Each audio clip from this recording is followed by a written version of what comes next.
Brian Powell of I Run Far here with Morgan Arritola before the 2015 U.S. Mountain Running Championships. Hello, Morgan. Good morning. Good to see you. You don't quite live in Bend at the moment because it's the summer, but you spent some of your year up here in Bend, Oregon. Yeah, I'm back in school down in town, so it's kind of second home. Ketchum is first home, and this is second home, so I'm comfortable here. And you were born here and spent your first couple of years of your life up here, yeah? Yep, born here, but moved away when I was young, so not a lot of memories of it. But you've been up on Mount Bachelor competing as a youngster. Not competing. I was training? ripping around like on alpine skis. I learned to alpine ski here, but yeah, nothing competitive. Gotcha. Yeah. But you've been an athlete all of your life. Yeah. Particularly on the mountains and in the. No, actually, gymnastics and soccer were my main sports through high school, and I kind of fell into Nordic skiing late in high school, and that's when I got into the mountain. How did that happen? Disclaimer for those of you from Idaho that are watching, we moved to Ketchum, and the soccer team was really bad. So I was really bored, and a couple of my friends said, you should try Nordic skiing. So I started my junior year in high school with the Sun Valley Ski Education. You started Nordic skiing as a junior in high school, and how many years later were you in the Olympics skiing? 2010, so like 6 years later. That's quite a progression. Yeah, when I go in with both feet. It was good. It was hard. I mean, it was unlike anything I'd ever done. It was the hardest thing I've ever done, but I liked that new challenge. And the coach in Sun Valley is an amazing guy, Rick Capola, and it's hard not to love the sport when you're with him. So, yeah. I would imagine at most high levels of sport, be it soccer or swimming or I'm guessing Nordic skiing, most of the people going to the Olympics have been doing it since they were high. Yeah, definitely. Especially in that Nordic world, it's a pretty small, compact community. So most people have done it since, their parents did it, their grandparents did it. They're probably Norwegian somewhere down the line. So, Did you feel like an outsider going through that, or was it No, not really. In the beginning, when I just had no idea how to do anything, I felt a little bit out of it. But it's a really welcoming community, and it's a bunch of, really athletic goofball type people, so it's pretty easy to fit in. Speaking of which, did you ever end up racing Stephanie Howe out on the... I've raced... cross country? Yeah, Nordic skiing. Yes, when I was younger. I don't really... like some of the local domestic stuff in the U.S., but... and I knew her casually, but not super well. Gotcha. Yeah. Well, you're both into the running scene now. Yeah. How did you get into the mountain running scene from this Nordic background? Well, for Nordic skiing, we do a lot of, any sport, we do all the sports, but we run a lot for training, and I've spent a lot of time, up in Canmore and running around in big mountains. That's kind of where I started learning to love to run, and after I stopped skiing full time, I got pretty burnt out, but I still wanted to compete in something, so I have to say I kind of liked showing up to races and having no one know anything about you and just jump in there. I did one race in my pajamas. I think my mom and I were driving to breakfast or something, and I was still in my pajamas, and I was in Boise, and I was like, yeah, there's a race, let's go do it. And I did it in my pajamas, I'm pretty sure. You're not going to wear your pajamas on Saturday, are you? Maybe.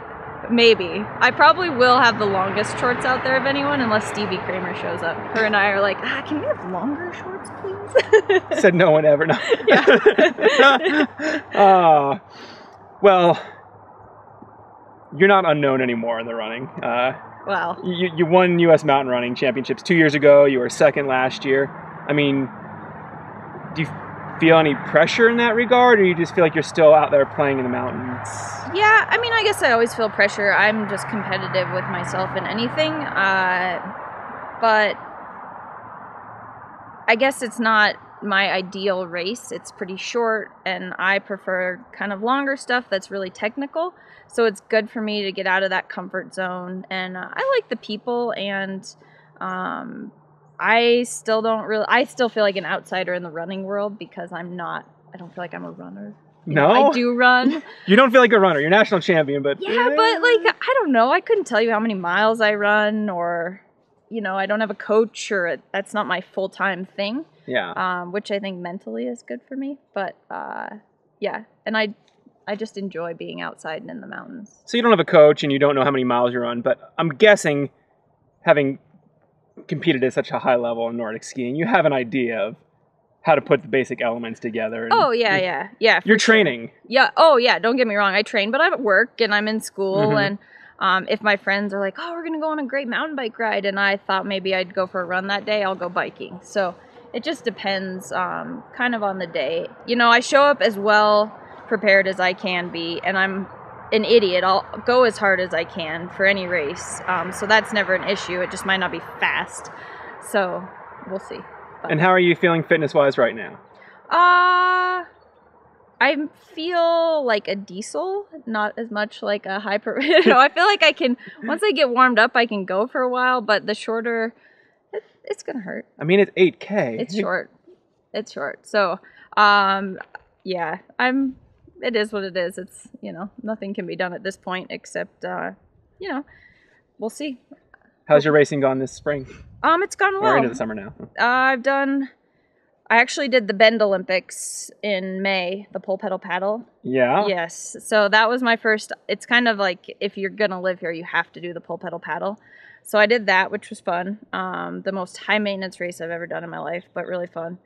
And I've done several running things. I did a local race in Ketchum last weekend, which was fun. But yeah, I'm plugging along, and I'm going to try my first 50K. I'm going to do the rut. You're doing the rut? Yeah, and do some other things throughout, you know, the summer. So you're going to keep mixing it up? Oh, yeah, for sure. It's like, I kind of look at races, I'm like, well, that looks hard and like a challenge, and I haven't been there or done that, so I'll try that. I don't really like to, I don't know, I just, Nordic skiing became something that I loved and quickly turned into, like, just a disaster, and I hated the sport, and I don't ever want to do that to another sport, so It's interesting having that perspective to know. Yeah.